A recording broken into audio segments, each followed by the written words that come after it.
Cette histoire, pendant longtemps, elle a été oubliée. Et puis il y a 2-3 ans, je ne sais pas exactement, on a retrouvé le texte de cette légende, ici, à Alès, à la médiathèque, dans les vieux placards de la médiathèque. Et cette légende, elle parle du parc de Conillère.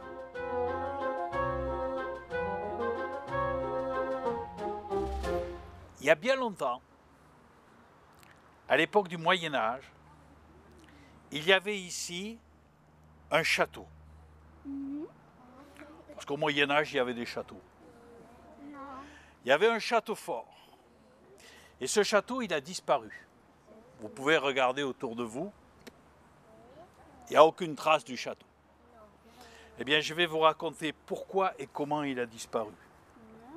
Mais il faut que je vous dise, surtout les enfants, cette histoire que je vais vous raconter, elle est terrible. Elle s'est vraiment passée? Elle est abominable. Elle est épouvantable. Ça, vous me direz après. Vous verrez bien. Mais ça vous fait pas trop peur, une histoire comme ça? Affreuse, épouvantable? Pas du tout! Pas du tout. Hein? Vous avez l'habitude. Bah oui! Vous voyez ça tous les soirs à la télé. Donc ici, au Moyen-Âge, à Conillère, il y avait un château. Et dans ce château, il y avait le seigneur du château. Le seigneur du château de Conillère, il s'appelle Adhémar Berenguer. C'est un drôle de nom, mais c'est comme ça, c'est son nom. Et Adhémar Berenguer, il a ce château, et autour du château, un petit domaine, un petit fief, comme on dit à l'époque. C'est un petit seigneur, Adhémar Berenguer. C'est un petit seigneur, mais il a de grandes ambitions. Il n'a qu'une envie, qu'un rêve, c'est d'agrandir son territoire, d'avoir plus de terre. Et il rêve sans arrêt, tout au long des jours et surtout tout au long des nuits, il rêve que d'une chose, c'est de s'emparer des terres de son voisin, le baron d'Alès. À l'époque, on disait Alès d'ailleurs. Et Berenguer, c'est un homme paisible, tranquille. Il a beaucoup de terres le long du Gardon, il les laisse un peu à l'abandon. Alors, le seigneur de Conillère, Adhémar, il se dit, si moi je pouvais m'emparer de ces terres, eh bien, je les défricherais. Et puis mes paysans feraient pousser là du blé. Et ça me rapporterait de l'argent. Seulement, comment faire? Le seigneur d'Alès, il est puissant, il a beaucoup de soldats. Et puis, c'est le suzerain d'Adhémar, c'est son supérieur. Adhémar lui doit obéissance et respect. Alors Adhémar, il réfléchit comme ça pendant des mois, pendant des années, comment faire pour s'emparer des terres du baron. Et puis, le temps passe. Et un soir d'automne, alors que Adhémar est en train de se mettre à table, avec les quelques chevaliers qui habitent dans son château, eh bien ce soir-là, à la porte du château, on entend du bruit. Il y a un voyageur qui est là. Il est monté sur une belle mule noire, il a un grand chapeau qui cache ses yeux, un long manteau qui cache ses pieds. Et le voyageur crie aux soldats qui gardent la porte du château, « Allez avertir votre maître que je veux le rencontrer, je viens de loin, j'ai beaucoup de savoir, beaucoup de choses à lui apprendre. » Alors le capitaine des gardes se précipite, il arrive dans la grande salle, il annonce ça au seigneur Adhémar, mais Adhémar, il n'aime pas les voyageurs, il n'aime pas les étrangers. Alors il dit qu'on le laisse dehors. Et tant pis s'il crève de froid. C'est encore un miséreux qui vient demander l'hospitalité, un sans le sou, un train de savate. Pas de ça chez moi. Et le capitaine dit, Seigneur, je crois que vous vous trompez. Cet homme-là doit avoir du bien. Ce n'est pas un pauvre. Il a des médailles d'argent sur son chapeau. La selle de sa mule est elle aussi décorée d'argent. Il a un manteau de bonne laine avec un col en fourrure d'ours. Et sa mule doit coûter une fortune. Bon, dit le seigneur Adhémar, alors fais-le entrer. Peut-être il va nous amuser un peu ce soir. Et puis, s'il ne me plaît pas, je pourrai toujours le faire pendre demain au sommet d'une tour. Et le voyageur entre dans la grande salle. Adhémar a commencé à manger avec ses chevaliers.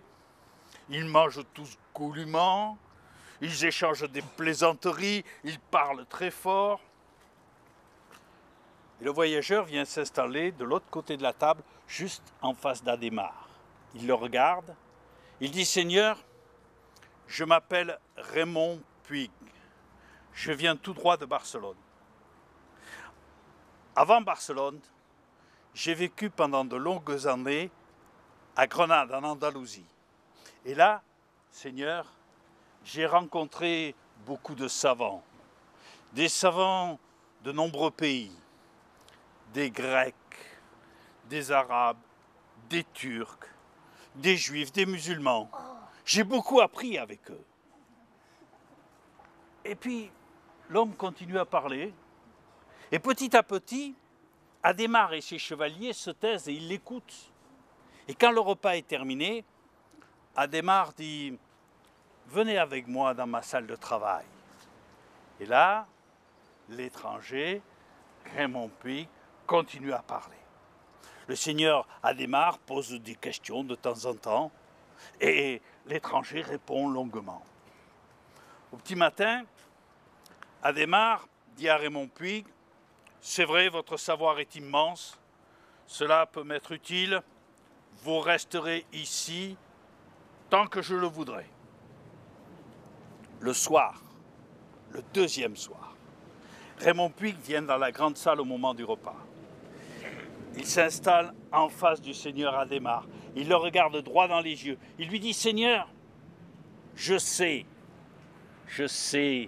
ce que vous voulez, ce à quoi vous rêvez jour et nuit.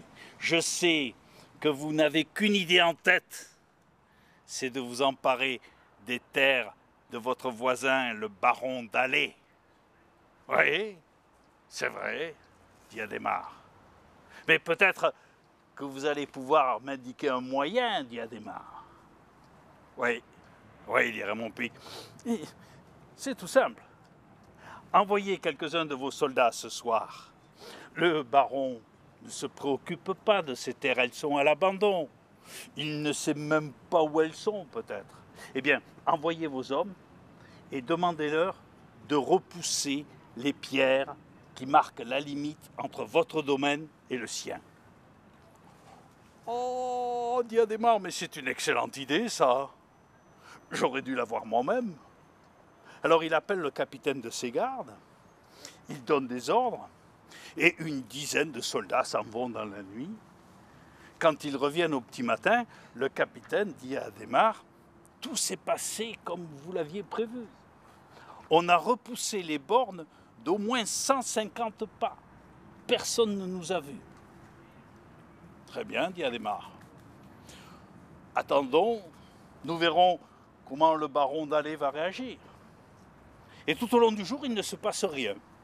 Alors, le soir, Raymond Puig dit au seigneur Adhémar, « Vous voyez, le baron n'a pas réagi. Alors, ce soir, envoyez vos soldats à nouveau et qu'ils repoussent les pierres bien plus loin encore et dans toutes les directions. Alors, vous aurez un très grand domaine comme ça. » Et les soldats s'en vont dans la nuit. Mais 2 heures après, on entend du bruit au portail. C'est les hommes d'Adhémar qui sont là. Ils sont couverts de bleu, attachés les uns aux autres. Dès que le capitaine est libéré, il va voir Adhémar, il lui dit « Les hommes du baron nous attendaient ce soir. Ils étaient très nombreux. Ils nous ont roués de coups. Ils nous ont attachés. Et ensuite, ils nous ont obligés à remettre les pierres qu'on avait déplacées hier soir à leur place. » Quand Adhémar et Raymond Puig se retrouvent tous les deux, Adhémar dit « Peut-être que nous avons sous-estimé le baron. » Et Raymond Puig dit alors « Seigneur, au fond, si vous avez tellement envie de ces terres, pourquoi ne pas les acheter au baron ?»« Oh, dit Adhémar, c'est que ma fortune n'est pas bien grande. Je n'aurai jamais assez d'argent. » De l'argent, dit le vieux Raymond Puig, il y a de nombreuses façons de s'en procurer. De l'argent et surtout de l'or. Je vous l'ai dit, Seigneur, j'ai étudié pendant de longues années là-bas, à Grenade. Et parmi tous les savants que j'ai côtoyés, il y en avait 2 ou 3 qui étaient capables de transformer du plomb en or. Oh, dit Adhémar, mais ça, ce sont des diableries. Si les curés de la ville d'Alais apprennent que nous essayons de faire ça, nous serons dénoncés à l'évêque. Nous serons arrêtés, jugés, brûlés en place publique. Seigneur Adhémar, dit Raymond Puig, il suffit d'être discret. Les caves de votre château sont profondes, obscures, silencieuses. Nous y serons bien pour travailler. Et le lendemain soir, ils se mettent au travail dans les caves. Ils allument un grand feu dans une cheminée et on voit bientôt, au-dessus des toits du château de Conières, sortir des cheminées qui sont sur les toits, un gros nuage de fumée noire qui flotte comme ça jusqu'à la ville d'Alais. Les habitants d'Alais sont tout affolés, ils se disent « le château est en feu ». Alors ils se précipitent avec des échelles, des seaux pour éteindre l'incendie. Mais quand ils arrivent au portail, les soldats leur disent « non, non, non, ne vous inquiétez pas, ce n'est rien. C'est seulement le nouvel intendant du seigneur de Conières qui fait brûler de vieux papiers et de vieux meubles. » Mais le lendemain soir, ça recommence. Les fumées qui sortent au-dessus du château, qui se répandent, et ça pue, c'est nauséabond. Et puis, au bout de quelques semaines, les habitants d'Alais et les habitants de Saint-Christol, les habitants de tous les villages des environs commencent à parler entre eux à voix basse quand ils se retrouvent au marché ou au moment de la messe. Ils disent « il y a plusieurs enfants qui ont disparu. Ils ont été enlevés, emportés par des hommes habillés de noir.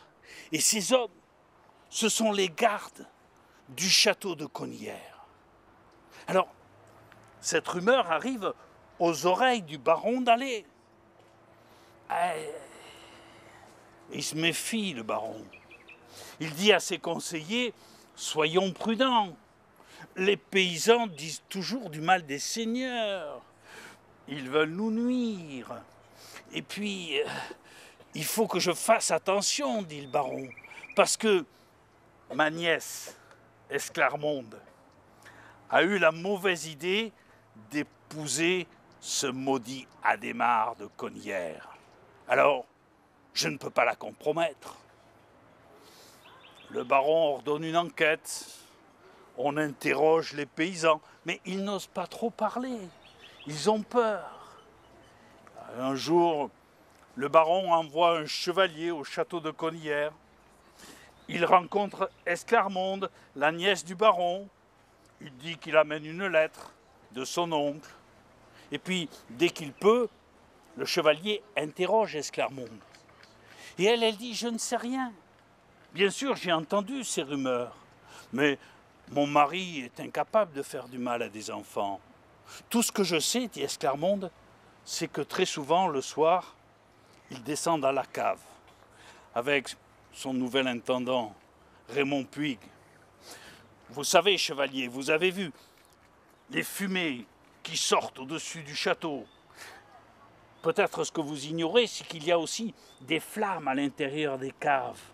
Ils font brûler, là, pendant des heures, je ne sais quoi, et je ne sais pas pourquoi. Alors le chevalier revient auprès du baron, l'enquête continue, elle s'enlise peu à peu. Et puis arrive l'hiver. Et cette année-là, l'hiver est terrible. À la fin du mois de novembre, pendant 7 nuits entières, chaque soir, le baron et Raymond Puig se retrouvent dans les caves. Et là, ils préparent des lotions, des potions, des mixtures. Et quand arrive le dernier soir de novembre, Raymond Puig dit au baron, « Ce soir, nous allons tenter le grand œuvre. Nous allons essayer de réaliser notre rêve. » Ils allument un grand feu dans la cheminée, ils mettent là une immense marmite de cuivre, et dans la marmite, ils versent les lotions, les potions, les mixtures. Ça se mélange, ça bouillonne, ça devient vert, ça devient rouge, ça devient tout noir. Et quand c'est complètement noir, le vieux Raymond Puig prend 7 petites barres de plomb, on appelle ça des lingots, et il les plonge dans la marmite. Le feu brûle jusqu'au petit matin. Et quand le feu s'éteint, quand le liquide a refroidi, Raymond Puig saisit une pince et il sort les lingots de cuivre, il les pose sur la table. Et les lingots, ils ne sont plus gris, ils sont éclatants, dorés. Et le seigneur Adhémar dit, « Nous avons réussi, nous avons pu transformer du plomb en or. » Patience, dit Raymond Puig, méfiance, seigneur. Il prend son couteau, sa dague, Raymond Puig, il gratte légèrement la surface d'un lingot et sous une fine couche d'or, il y a du gris qui apparaît. Et le seigneur Adhémar dit, mais pourquoi est-ce que ça s'est passé comme ça? Pourquoi nous n'avons pas réussi à transformer tout le lingot? Il n'y a que la surface qui est en or.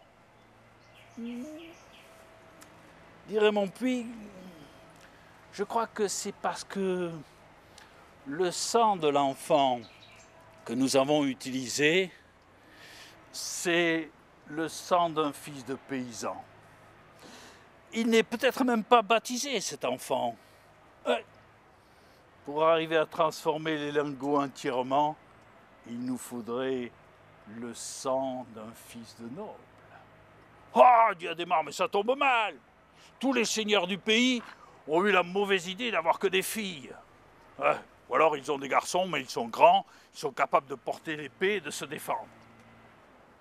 Ouais, dit Raymond Puig, mais moi, j'ai vu courir dans la cour du château un gamin qui doit avoir 2 ans et demi, 3 ans, il conviendrait tout à fait. Mais dit Adhémar, c'est mon fils. Ah, dit Raymond Puig, Seigneur, il faut savoir ce que l'on veut. Et là, le seigneur Adhémar réfléchit un moment et il dit, après tout, pourquoi pas? Cet enfant ne me ressemble en rien. Il est tout le portrait de sa mère. Et puis, il est malingre, il est chétif, il est malade tous les 3 jours. On dirait une fille. Ouais. Après tout, pourquoi pas?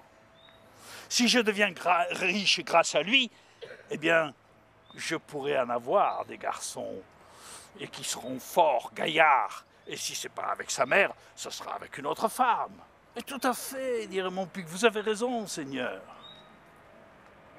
Seulement, dit Raymond Puig, il nous faut attendre maintenant la nuit de Noël. Cette nuit-là, nous aurons toutes les chances de réussir. C'est une nuit exceptionnelle, une nuit magique. Alors ils attendent. Et le matin du 22 décembre, le seigneur Adhémar fait venir auprès de lui son épouse Esclarmonde. Et il dit, dame, cette année, vous irez écouter la messe de minuit chez votre oncle, le baron d'Alais. Moi, j'ai affaire au château, je resterai ici seul, mais vous laisserez votre fils. Il est trop jeune pour sortir dans le froid, pour aller chez le baron. Et le 24 décembre, à 10 h, Esclarmonde quitte le château de Conières. Avec elle sortent du château tous les serviteurs, toutes les servantes, tous les soldats.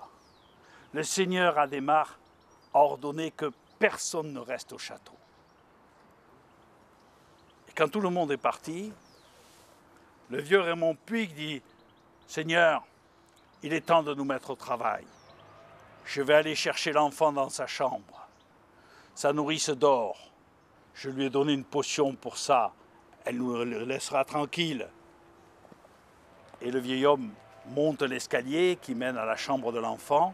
Le garçon dort dans son lit. Il le prend dans ses bras. Il redescend dans les caves. Il le pose sur une table noire. Il écarte légèrement la chemise de l'enfant. Et là, Adhémar dit « Allez, dépêchez-vous, qu'on en finisse !» « Seigneur, dit Raymond Puig, il faut être patient. Il faut attendre que minuit sonne au clocher de l'église de Saint-Jean à Alais. » Et quand le premier coup de minuit retentit au clocher de l'église de Saint-Jean, le vieux Raymond Puig prend sa dague, il la soulève comme ça au-dessus du gamin, et juste à l'instant où il va plonger sa dague dans le cœur de l'enfant, juste au moment où le troisième coup de minuit sonne au clocher, dans le ciel dehors, il y a un éclair terrible qui illumine toute la nuit, qui illumine toute la cave, un coup de tonnerre retentissant. Et à cet instant-là, le sol se met à trembler, les murs se mettent à vibrer, le plafond se met à bouger et tout le château de Conières, ses tourelles, ses murailles, son donjon s'écroule dans un grand nuage de poussière avec de la fumée et des flammes très hautes qui illuminent la nuit. Ça fait un bruit épouvantable, un bruit qu'on entend là-bas à Alais dans l'église Saint-Jean. Alors, Esclarmonde se lève, elle sort de l'église, elle voit là-haut à Conières des flammes, de la fumée. Elle saute sur son cheval et elle part au grand galop. Quand elle arrive, le château n'est plus qu'un tas de ruines fumantes. Il y a des flammes au-dessus, des cailloux, des rochers. Elle avance comme ça, désespérée, et tout d'un coup, elle entend une petite voix qui chante doucement. Elle entend son, son, dormi, dormi, dormi, son, son, dormi, dormi, plat. Il y a là, dans les ruines, un grand rocher noir. Au pied du rocher, un trou, c'est comme une petite grotte. Et au milieu de la grotte, il y a Étiennette, la nourrice de son fils. Et elle tient le fils d'Esclarmonde dans ses bras, Étiennette. Elle le berce doucement. Son, son. L'enfant sourit, il a les yeux grands ouverts. Quand il voit sa mère, il se met à babiller. Pendant longtemps, les habitants d'Alais ont évité de venir ici, sur la colline de Conières. Parce qu'ils disaient que l'hiver, on voyait sortir sous les arbres ou sous les rochers de grandes flammes rouges et d'une fumée toute noire.